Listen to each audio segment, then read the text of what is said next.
Bismillahirrahmanirrahim. Assalamualaikum warahmatullahi wabarakatuh. Baiklah, saya Galuh Pramudita dari kelas 12 MIPA 2. Pada video kali ini, saya akan mempraktikkan tentang cara pembuatan es krim dengan menerapkan prinsip sifat koligatif larutan.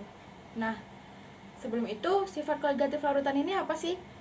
Sifat koligatif larutan adalah sifat larutan yang tidak bergantung pada jenis zatnya, melainkan hanya bergantung pada konsentrasi partikel zat terlarutnya. Nah, jadi apabila suatu larutan memiliki jenis zat yang berbeda, namun jumlah partikel zat terlarutnya itu sama, maka kemungkinan besar sifat koligatif larutan itu sama. Nah, sifat koligatif larutan ini ada 4. Yang pertama yaitu penurunan tekanan uap jenuh, yang kedua yaitu kenaikan titik didih, yang ketiga yaitu penurunan titik beku, dan yang terakhir yaitu tekanan osmotik. Nah, pada pembuatan es krim kali ini kita akan menerapkan salah satu sifat koligatif larutan tadi, yaitu penurunan titik beku. Sebelum kita membahas tentang konsep penurunan titik beku itu sendiri, mari kita buat dulu es krimnya. Yuk ikuti langkah-langkahnya. Alat dan bahan yang dibutuhkan yaitu yang pertama wadah kaleng untuk tempat susunya nanti. Lalu susu kotak, saya menggunakan rasa coklat, garam kasar, es batu, dan wadah baskom. Langkah pertama yaitu kita hancurkan dulu semua es batunya itu hingga hancur.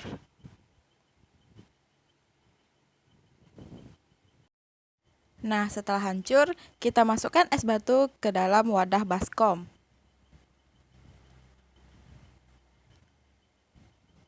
Karena lama, mari kita percepat.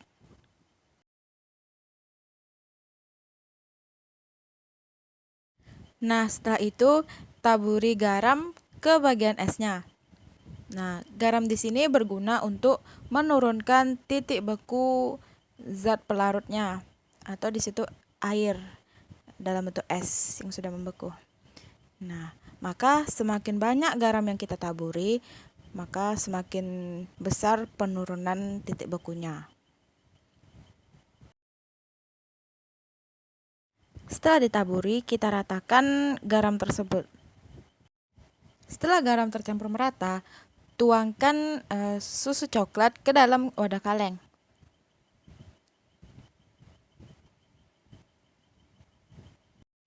Kemudian, tutup wadah kaleng dan putar kaleng dengan searah hingga air susu membeku menjadi seperti es krim. Lakukan tahap ini selama 15 hingga 20 menit. Setelah beberapa saat, dapat kita lihat bahwa es mulai mencair dan terbentuk bunga-bunga es di sekitar wadah baskom. Setelah 15 hingga 20 menit, hentikan proses pemutaran kaleng dan buka tutup kalengnya. Dapat kita lihat bahwa susu yang semulanya cair membeku menjadi seperti es krim. Bagaimana hal ini bisa terjadi? Ini dikarenakan salah satu sifat koligatif larutan yaitu penurunan titik beku. Penambahan garam sebagai zat larut ke dalam air atau es batu akan membentuk suatu larutan garam dan menurunkan titik beku es tersebut. Jadi yang awalnya titik beku es itu 0 derajat Celcius, saat diberikan garam, kemudian titik bekunya turun menjadi di bawah 0 derajat Celcius. Nah, selisih antara titik beku zat pelarut dengan titik beku zat terlarut inilah yang disebut dengan penurunan titik beku atau delta TF. Selain itu, penurunan titik beku juga bergantung pada molalitas atau jumlah dari zat terlarutnya. Jadi, pada saat es ditaburi garam, maka titik bekunya bergantung pada jumlah dari molalitas garam dikali dengan konstanta penurunan titik beku atau KF. Penggunaan wadah kaleng dalam praktikum ini yang bersifat konduktor juga mempercepat proses pembekuan susu tersebut. Nah, setelah itu, ambil es krim menggunakan sendok dan taruh di wadah yang lebih kecil.